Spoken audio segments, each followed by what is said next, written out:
friends, and welcome to Sleepy Time Tales, a podcast aimed at helping you to get a good night's sleep. Do you find your mind plagued with the stresses of modern life, especially when the lights are out and you're trying to get a restful night? Does your spinning mind keep you awake? Follow my voice down the path towards a good night's rest. Listen to me tell a story that will keep your mind from wandering to your daytime problems, the ones you can't solve right now, and will be easier to solve while rested. Listen to my voice and allow yourself to drift, following the twists and turns of the story, but slowly letting go and drifting into sleep. Before we get on with the show, I'd like to ask for a little support. If you'd like to support Sleepy Time Tales to help me keep it ad-free and going out to thousands of insomniacs just like you, please consider giving it a backing on Patreon at patreon.com/sleepytimetales. This is a monthly support that not only helps me keep the lights on, but can get you fun bonuses based on your contribution. From as little as $2 a month, you get weekly access to early release on the main episodes, so that you get your sleep aid on a Wednesday or Thursday instead of a Sunday. And $5 gets you weekly bonus minisodes, special edits, and a monthly megasode, which is all the month's releases in one big listen. You also get a shout out for joining, like this week's new patron Marie, who has joined the Patreon family. Welcome Marie, thanks for your support, and here's to many more well-rested nights for you. But I understand if supporting on a monthly basis seems like a big ask. Times are hard and we don't always know how things are going to be looking next month for us. So you can make once-off contributions through buymeacoffee.com/sleepytimetales or the tip jar on the website. I've also got some basic merchandise in a TeePublic store which you can reach through the show notes or via the website, sleepytimetales.net. And of course, simply by spreading the word, you can help me in my mission to give more people a restful night's sleep, to do my small part, our small part, in improving their lives. So if you know someone who needs a little bit of help, a little bit of something to help them get through the night, just tell them. And of course, last but not least, but very important, I have to shout out the music, which is Sweet Night and Friends by Kumiku. The music is available on their website at loyaltyfreakmusic.com. Thanks for taking the time. Let's get back to the show. So what exactly is Sleepy Time Tales? What is it for? It's a strange idea after all, a podcast that you're supposed to fall asleep to. But lack of sleep is a health crisis in the 21st century, and this is a podcast intended to help those that it can to get a restful night. Do you find yourself lying awake at night, mind spinning and emotions in turmoil with anxieties of 21st century life? Do you wake up in the middle of the night and find yourself not quite able to doze back off at 3 a.m.? I'm here to help. My name is Dave, and I'm your narrator, here to help you into a restful night. Sleepy Time Tales is intended to be used as a distraction to what keeps you awake at night. Or maybe you can use it as background noise or even company. That's why I make these episodes quite long, so that I'm here for you without any pressure of the end coming. Now, as far as I know, there are a couple of different ways to engage with the show. The primary idea is that it gives you something to focus on, a story or an event that lets you keep your mind on a specific point, to stop it from spinning out into stress and anxieties, to help you to focus just enough to not resist the embrace of a night's sleep when it comes for you. But maybe you're one of those who just need some kind of background noise. These days people like white noise machines, or the sound of rain or the ocean or wind in the trees, or maybe what you need is just some boring dude droning on in the background. But however you're listening to it, however you're engaging, it's important that you don't try to force the sleep. Just keep a light mental grip on the thread of the story and allow the sleep to come for you. Now, obviously, I'm hopeful that you'll be asleep before I get to the end of the episode, but it's important you don't feel pressurized. If this is your first night, it actually probably won't work for you. suggest giving it a good solid 3 nights try to see if maybe this is the show for you or not. Or maybe your problem isn't so much going to sleep. Maybe your problem is waking up in the middle of the night. What I recommend, because of what works for me, is you download a whole bunch of episodes, enough to run through the night or maybe a little bit longer. Then put them in a playlist, and when you're going to sleep, you hit play on that and just let it go through the course of the night. That way, when you wake up at 3 a.m., you can just pop your earbuds back in and go back to sleep again when my boring voice just wafts back through. Or maybe you sometimes also wake up before the alarm, 60 minutes or even as little as 30 minutes. And I recommend doing the same thing in that case. Because I don't know what it is, there's something that allowing yourself to relax deeply right before the alarm is satisfying on a whole new level. But it's very important as you listen, it's important that you try to relax. If you're new to the show and prone to late nights lying staring at the ceiling, this will probably seem strange to you, at least at first. So give it a chance. Because I'm here to work with you, to create a safe space, a cocoon in which you can curl up and allow nature to take its course. So if you're still with me, thank you for staying. If you're already asleep, we'll chat again soon. And of course you aren't hearing me, except maybe in a dream. And we return once again to The Time Machine by H.G. Wells. I tried to call to them, but the language they had was apparently different from that of the overworld people, so that I was needs left to my own unaided efforts, and the thought of flight before exploration was even then in my mind. But I said to myself, "You are in for it now." And feeling my way along the tunnel, I found the noise of machinery grow louder. Presently the walls fell away from me, and I came to a large open space, and striking another match saw that I had entered a vast arched cavern, which stretched into utter darkness beyond the range of my light. The view ahead of it was much as one could see in the burning of a match. Necessarily, my memory is vague. Great shapes like big machines rose out of the dimness and cast grotesque black shadows, in which dim spectral Morlocks sheltered from the glare. The place, by the by, was very stuffy and oppressive, and the faint halitus of freshly shed blood was in the air. Somewhere down the central vista was a little table of white metal, laid with what seemed a meal. The Morlocks, at any rate, were carnivorous. Even at the time, I remember wondering what large animal could have survived to furnish the red joint I saw. It was all very indistinct. The heavy smell, the big unmeaning shapes, the obscene figures lurking in the shadows, and only waiting for the darkness to come at me again. Then the match burnt down, and stung my fingers and fell, a wriggling red spot in the blackness.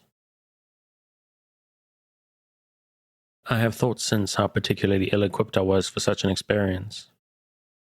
When I had started with a time machine, I had started with the absurd assumption that the men of the future would certainly be infinitely ahead of ourselves in all their appliances. I had come without arms, without medicine, without anything to smoke. At times I missed tobacco frightfully, even without enough matches. If only I had thought of a Kodak, I could have flashed that glimpse of the underworld in a second and examined it at leisure. But as it was, I stood there with only the weapons and the powers that nature had endowed me with: hands, feet, and teeth. These and 4 safety matches that still remained to me. I was afraid to push my way in among all this machinery in the dark, and it was only with my last glimpse of light I discovered that my store of matches had run low. It had never occurred to me until that moment that there was any need to economize them, and I had wasted almost half the box in astonishing the overworlders, to whom fire was a novelty. Now, as I say, I had 4 left, and while I stood in the dark, a hand touched mine. Lank fingers came feeling over my face, and I was sensible of a peculiar, unpleasant odor. I fancied I heard the breathing of a crowd of these dreadful little beings about me. I felt the box of matches in my hand being gently disengaged, and other hands behind me plucking at my clothing. The sense of these unseen creatures examining me was indescribably unpleasant. The sudden realization of my ignorance of their ways of thinking and doing came home to me very vividly in the darkness. I shouted at them as loudly as I could. They started away, and then I could feel them approaching me again. They clutched at me more boldly, whispering odd sounds to each other. I shivered violently and shouted again, rather discordantly. This time they were not so seriously alarmed, and they made a queer laughing noise as they came back at me. I will confess I was horribly frightened. I determined to strike another match and escape under the protection of its glare. I did so, and eking out the flicker with a scrap of paper from my pocket, I made good my retreat to the narrow tunnel. But I had scarce entered this when my light was blown out, and in the darkness I could hear the Morlocks rustling like wind among leaves and pattering like the rain as they hurried after me. In a moment I was clutched by several hands, and there was no mistaking that they were trying to haul me back. I struck another light and waved it in their dazzled faces. You can scarcely imagine how nauseatingly inhuman they looked. These pale, chinless faces and great, lidless, pinkish grey eyes, as they stared in their blindness and bewilderment.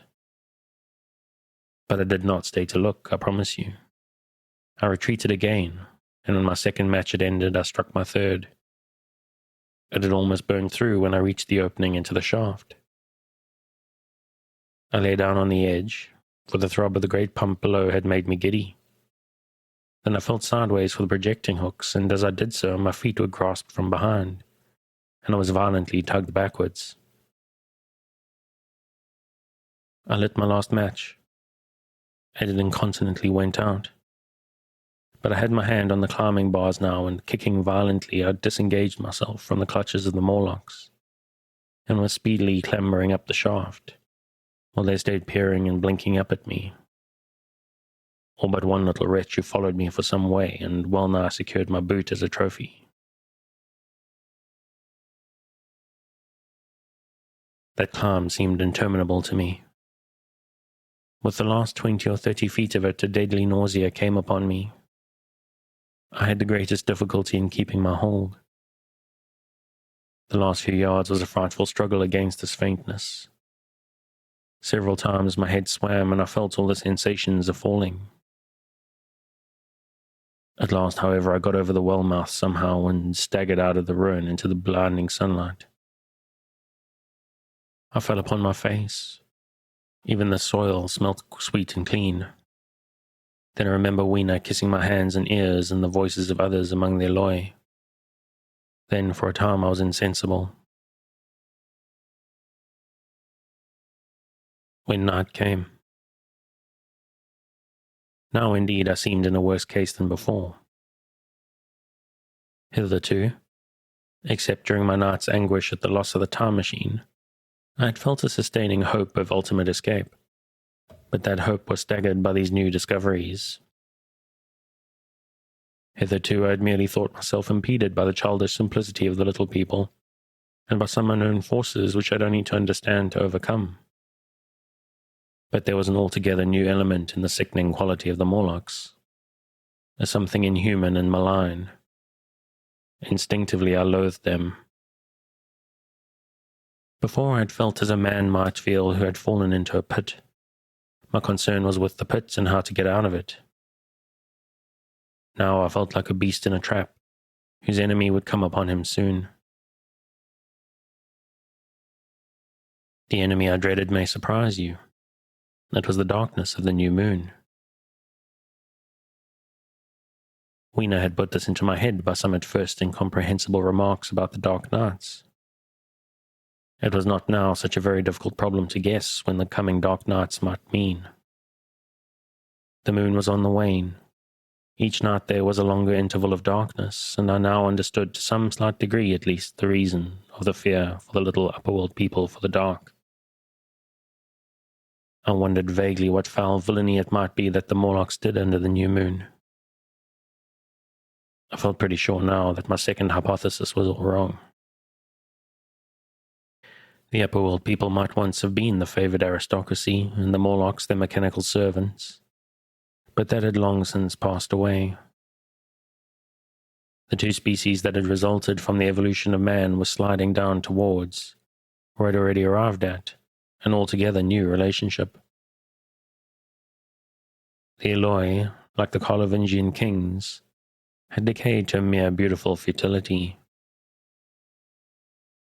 They still possessed the earth on sufferance, since the Morlocks, subterranean for innumerable generations, had come at last to find the daylit surface intolerable.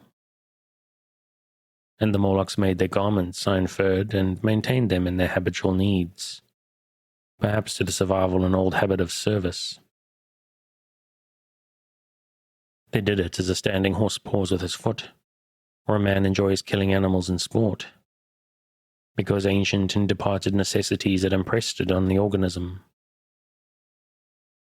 But clearly the old order was already in part reversed. The nemesis of the delicate ones was creeping on apace. Ages ago, thousands of generations ago, man had thrust his brother man out of the ease into the sunshine. And now that brother was coming back, changed.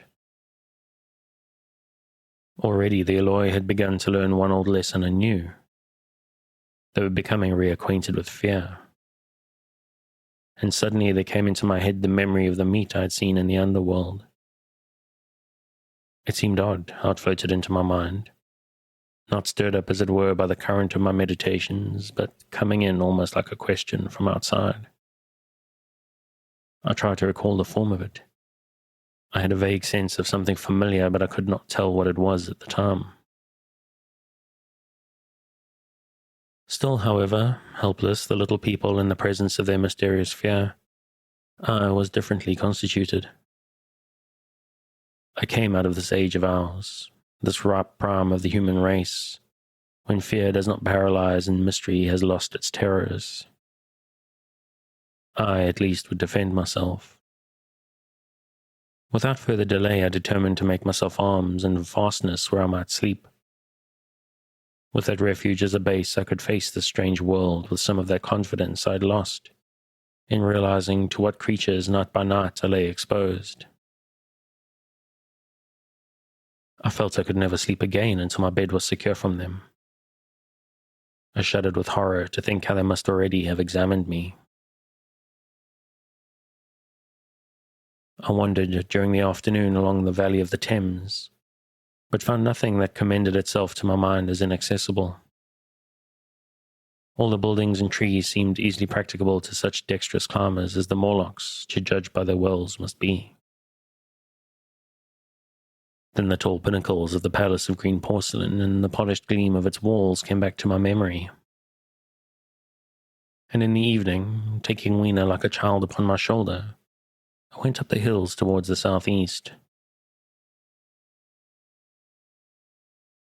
The distance, I'd reckoned, was 7 or 8 miles, but it must have been nearer 18.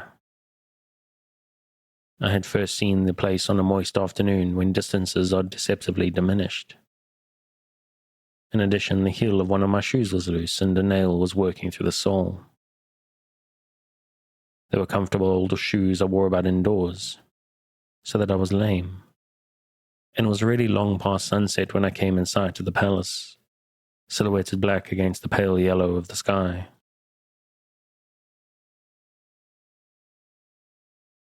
Weena had been hugely delighted when I began to carry her, but after a while she desired me to let her down, and ran along by the side of me, occasionally darting off either hand to pick flowers to stick in my pockets.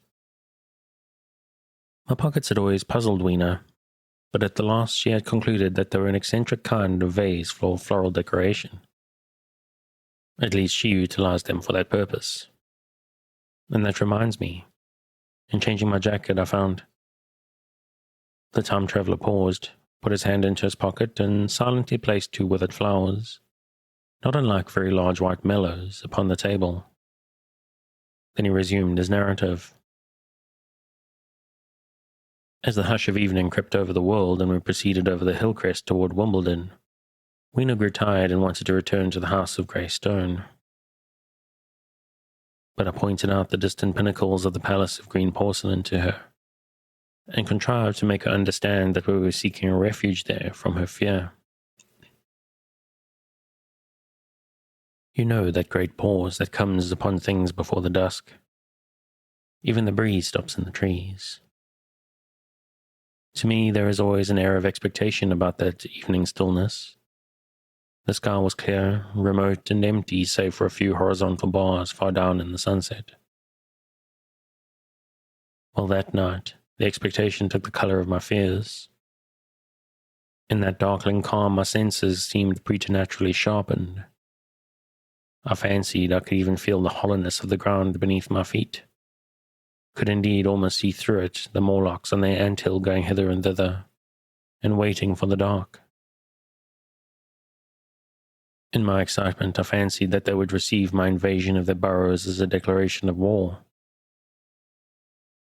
And why had they taken my time machine? So we went on in the quiet, and the twilight deepened into night.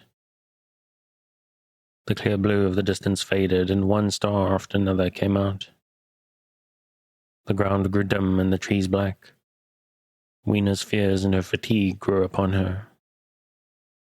I took her in my arms and talked to her and caressed her.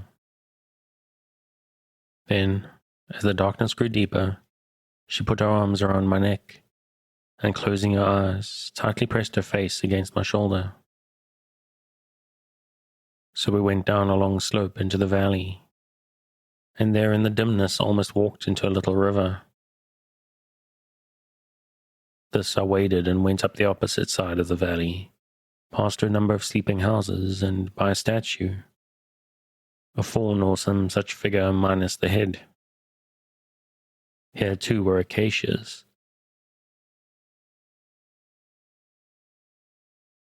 So far I had seen nothing of the Morlocks, but it was yet early in the night, and the darker hours before the old moon rose were still to come. From the brow of the next hill, I saw a thick wood, spreading wide and black before me. I hesitated at this. I could see no end to it, either to the right or the left.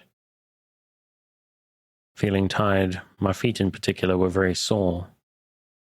I carefully lowered Weena from my shoulder as I halted and sat down upon the turf. I could no longer see the palace of green porcelain, and I was in doubt of my direction. I looked into the thickness of the wood and thought of what it might hide. Under that dense tangle of branches one could be out of sight of the stars.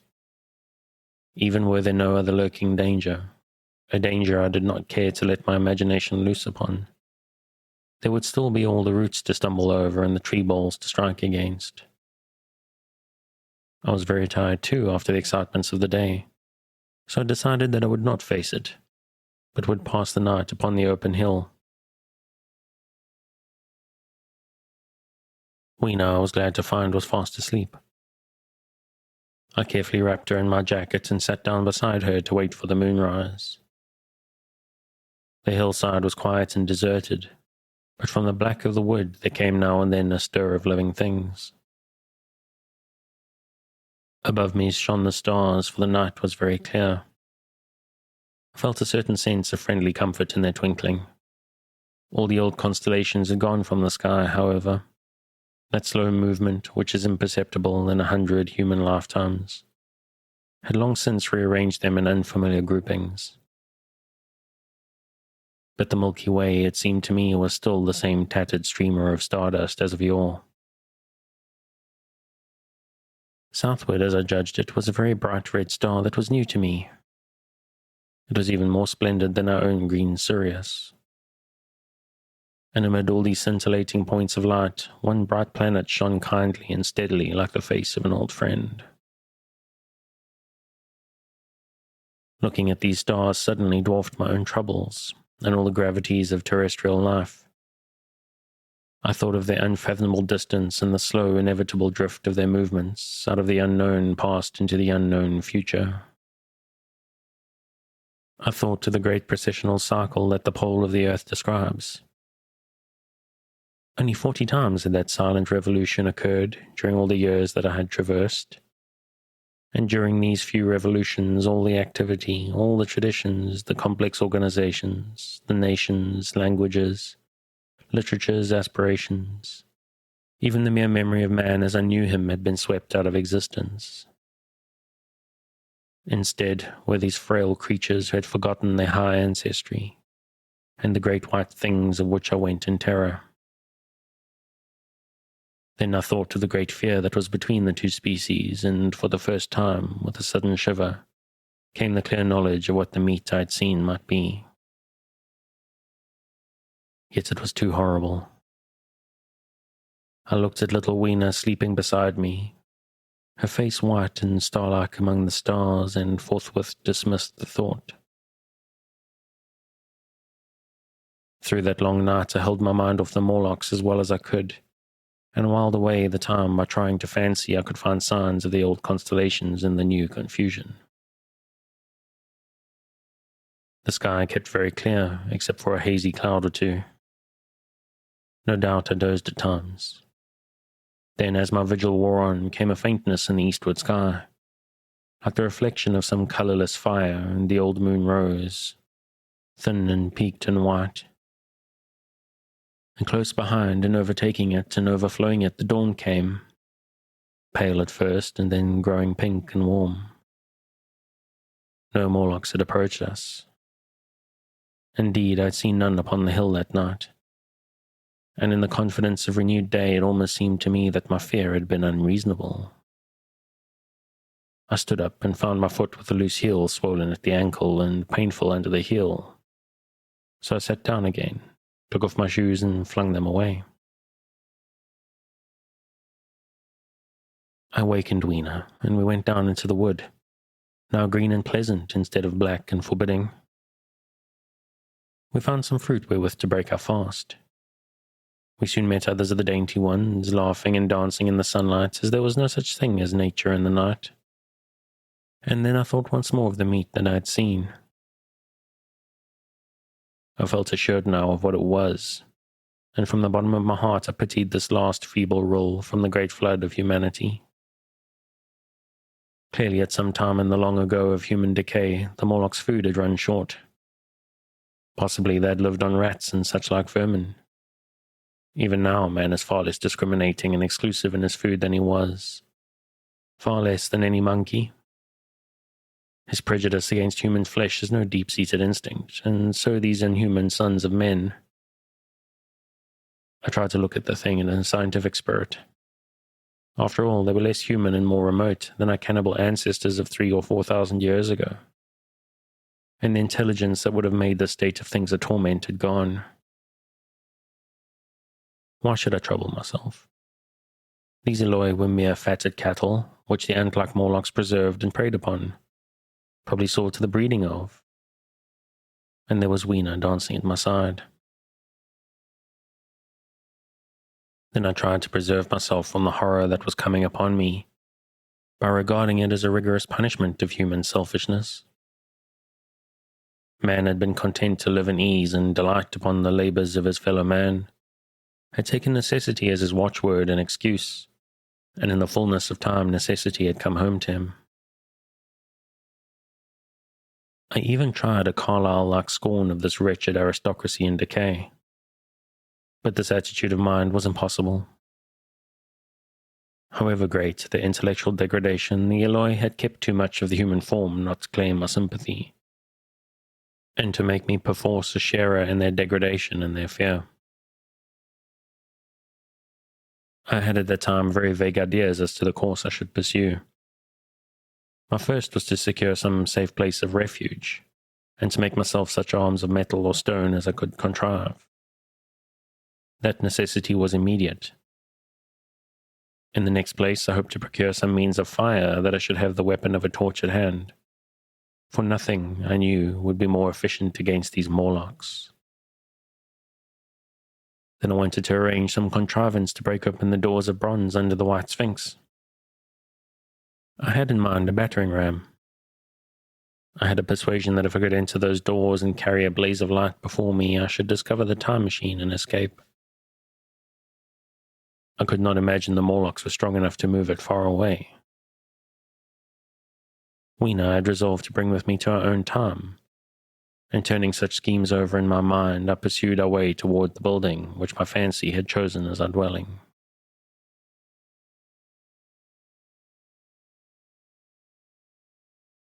The Palace of Green Porcelain. I found the Palace of Green Porcelain when we approached it about noon, deserted and falling into ruin. Only ragged vestiges of glass remained in its windows, and great sheets of the green facing had fallen away from the corroded metallic framework. It lay very high upon a turfy down, and looking northeastward before I entered it, I was surprised to see a large estuary or even creek, where I judged Wandsworth and Battersea must once have been. I thought then, though I never followed up the thought, of what might have happened or might be happening to the living things in the sea. The material of the palace proved on examination to be indeed porcelain, and along the face of it I saw an inscription in some unknown character. I thought, rather foolishly, that Weena might help me to interpret this, but I only learned that the bare idea of writing had never entered her head. She always seemed to me, I fancy, more human than she was, perhaps because her affection was so human. Within the big valves of the door, which were open and broken, we found instead of the customary hall a long gallery lit by many side windows. At the first glance I was reminded of a museum. The tiled floor was thick with dust, and a remarkable array of miscellaneous objects was shrouded in the same grey covering. Then I perceived, standing strange and gaunt in the centre of the hall, what was clearly the lower part of a huge skeleton. I recognized by the oblique feet that it was some extinct creature after the fashion of the Megatherium. The skull and the upper bones lay beside it in the thick dust, and in one place, where rainwater had dropped through a leak in the roof, the thing itself had been worn away. Further in the gallery was the huge skeleton barrel of a brontosaurus. My museum hypothesis was confirmed. Going towards the side, I found what appeared to be sloping shelves, and clearing away the thick dust, I found the old familiar glass cases of our time. But they must have been airtight to judge from the fair preservation of some of their contents. Clearly, we stood among the ruins of some latter-day South Kensington. Here, apparently, was the paleontological section, and a very splendid array of fossils it must have been, though the inevitable process of decay that had been staved off for a time, and had, through the extinction of bacteria and fungi, lost 99 hundredths of its force, was nevertheless, with extreme sureness, if with extreme slowness, at work again upon all its treasures. Here and there I found traces of the little people in the shape of rare fossils broken to pieces or threaded in strings upon reeds, and in the cases had in some instances been bodily removed, by the Morlocks as I judged. The place was very silent. The thick dust deafened our footsteps. Weena, who had been rolling a sea urchin down the sloping glass of a case, presently came, as I stared about me, and very quietly took my hand and stood beside me.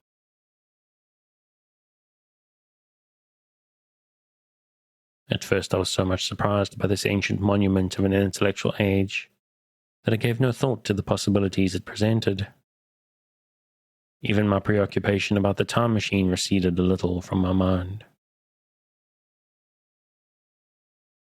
To judge from the size of the place, this palace of green porcelain had a great deal more in it than a gallery of paleontology.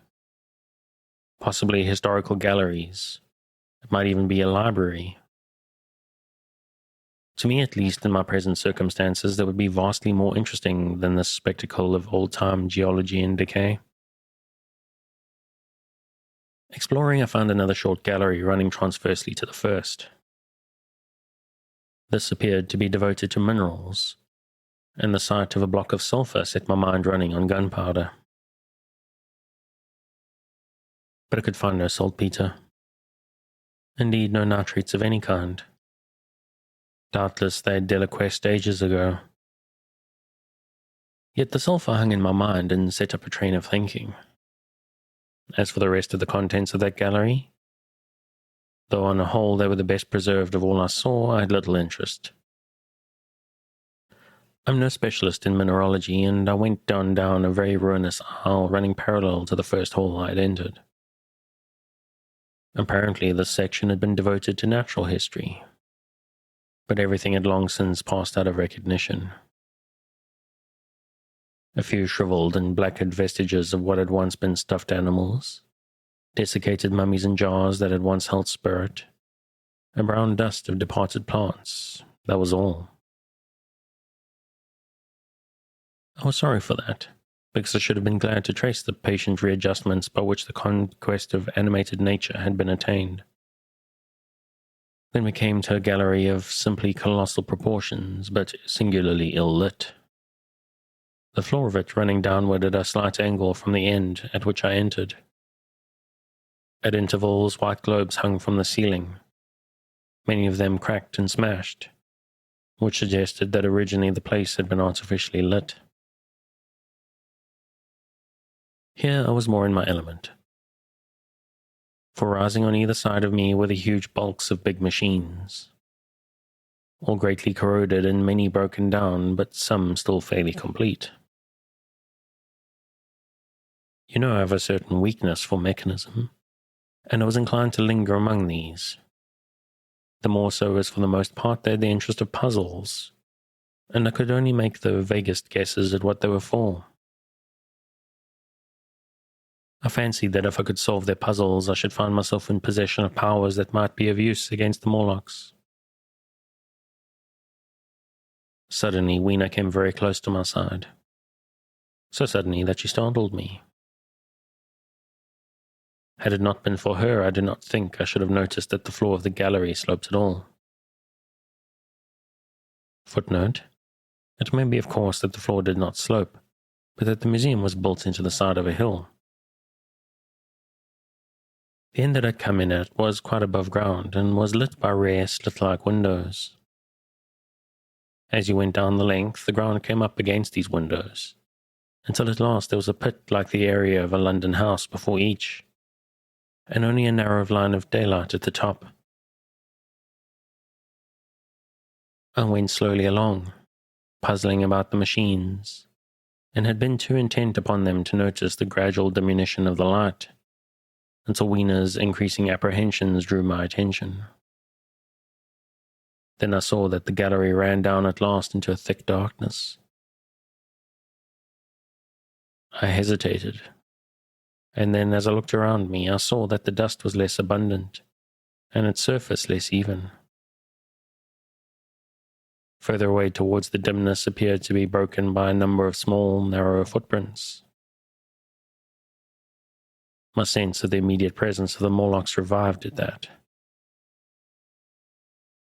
I felt that I was wasting my time in the academic examination of machinery. I called to mind that it was already far advanced in the afternoon, and that I had still no weapon, no refuge, and no means of making a fire. And then down in the remote blackness of the gallery I heard a peculiar pattering, and the same odd noises I had heard down the well. I took Weena's hand. Then, struck with a sudden idea, I left her and turned to a machine from which projected a lever, not unlike those in a signal box. Clambering upon the stand and grasping this lever in my hands, I put all my weight upon it sideways. Suddenly Weena, deserted in the central aisle, began to whimper. I had judged the strength of the lever pretty correctly, for it snapped after a minute's strain, and I rejoined her with a mace in my hand, more than sufficient, I judged, for any Morlock skull I might encounter. I longed very much to kill a Morlock or so. Very inhuman, you may think, to want to go killing one's descendants. But it was impossible somehow to feel any humanity in the things. Only my disinclination to leave Weena, and a persuasion that if I began to slake my thirst for murder, my time machine might suffer, restrained me from going straight down the gallery and killing the brutes I heard. Well, mace in one hand and Weena in the other, I went out of that gallery and into another and still larger one, which at the first glance reminded me of a military chapel hung with tattered flags. The brown and charred rags that hung from the sides of it I presently recognized as the decaying vestiges of books. They'd long since dropped to pieces, and every semblance of print had left them. But here and there were warped boards and cracked metallic clasps that told the tale well enough. Had I been a literary man, I might, perhaps, have moralized upon the futility of all ambition. But as it was, the thing that struck me with keenest force was the enormous waste of labor to which the somber wilderness of rotting paper testified. At the time, I will confess that I thought chiefly of the philosophical transactions and my own 17 papers upon physical optics. Then, going up a broad staircase, we came to what must once have been a gallery of technical chemistry. And here I had not a little hope of useful discoveries. Except at one end where the roof had collapsed, this gallery was well preserved. I went eagerly to every unbroken case, and at last, in one of the really airtight cases, I found a box of matches. Very eagerly I tried them. They were perfectly good. They were not even damp. I turned to Weena. "Dance," I cried to her in her own tongue, for now I had a weapon indeed against the horrible creatures we feared. And so in that derelict museum, upon the thick, soft carpeting of dust, to Weena's huge delight, I solemnly performed a kind of composite dance, whistling the Land of the Leal as cheerfully as I could. In part it was a modest can-can, in part a step dance, in part a skirt dance, so far as my tailcoat permitted, and in part original, for I am naturally inventive, as you know. No, I still think that for this box of matches to have escaped the wear of time for immemorial years was a most strange, as for me it was a most fortunate thing. Yet oddly enough I found a far unlikelier substance, and that was camphor. I found it in a sealed jar that by chance, I suppose, had been really hermetically sealed. I fancied at first that it was paraffin wax and smashed the glass accordingly. But the odor of camphor was unmistakable. In the universal decay this volatile substance had chanced to survive, perhaps through many thousands of its centuries. It reminded me of a sepia painting I had once seen done from the ink of a fossil belemnite that must have perished and become fossilized millions of years ago. I was about to throw it away, but I remembered that it was inflammable and burnt with a good bright flame. It was in fact an excellent candle, and I put it in my pocket. I found no explosives, however, nor any means of breaking down the bronze doors. As yet, my iron crowbar was the most helpful thing I had chanced upon. Nevertheless, I left that gallery greatly elated. I cannot tell you all the story of that long afternoon. It would require a great effort of memory to recall my explorations, in at all the proper order.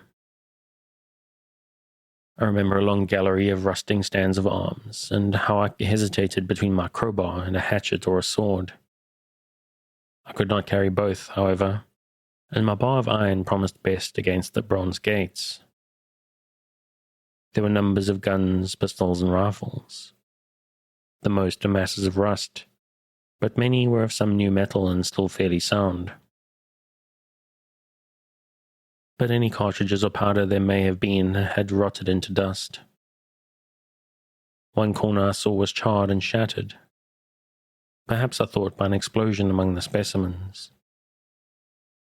In another place was a vast array of idols, Polynesian, Mexican, Grecian, Phoenician, every country on earth, I should think. And here, yielding to an irresistible impulse, I wrote my name upon the nose of a steat-out monster from South America that particularly took my fancy. As the evening drew on, my interest waned. I went to gallery after gallery, dusty, silent, often ruinous. The exhibits sometimes mere heaps of rust and lignite, sometimes fresher.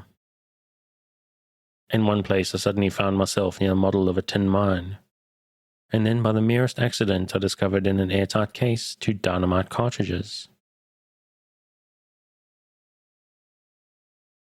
I shouted Eureka and smashed the case with joy. Then came a doubt. I hesitated. Then, selecting a little side gallery, I made my essay. I never felt such a disappointment as I did in waiting 5, 10, 15 minutes for an explosion that never came. Of course the things were dummies, as I might have guessed from their presence. I really believe that had they not been so, I should have rushed off incontinently and blown Sphinx, bronze doors, and as it proved, my chance of finding the time machine, altogether into non-existence. It was after that, I think, that we came to a little open court within the palace. It was turfed and had 3 fruit trees, so we rested and refreshed ourselves. Towards sunset, I began to consider our position. Night was creeping upon us, and my inaccessible hiding place had still to be found. But that troubled me very little now. I had in my possession a thing that was, perhaps, the best of all defenses against the Morlocks. I had matches. I had the camphor in my pocket too, if a blaze were needed. It seemed to me that the best thing we could do would be to pass the night in the open, protected by a fire. In the morning, there was the getting of the time machine. Towards that, as yet, I'd only my iron mace. But now, with my growing knowledge, I felt very differently towards these bronze doors. Up to this, I'd refrained from forcing them, largely because of the mystery on the other side. They'd never impressed me as being very strong, and I hoped to find my bar of iron not altogether inadequate for the work.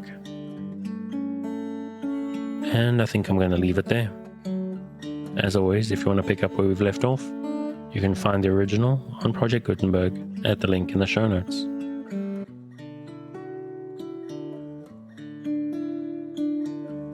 Thanks again for joining me on this episode of Sleepytime Tales, the podcast designed around a bedtime story to help you to get a restful night. New episodes will be released every Sunday night to give you something fresh to help you rest in a new week. But make sure to subscribe in whatever service you use so that you get your new episodes whenever they come out. A reminder that the music for tonight is Sweet Night and Friends by Kumiko. Check out more of their work on their website, which you'll find linked in the show notes. Good night, and sweet dreams.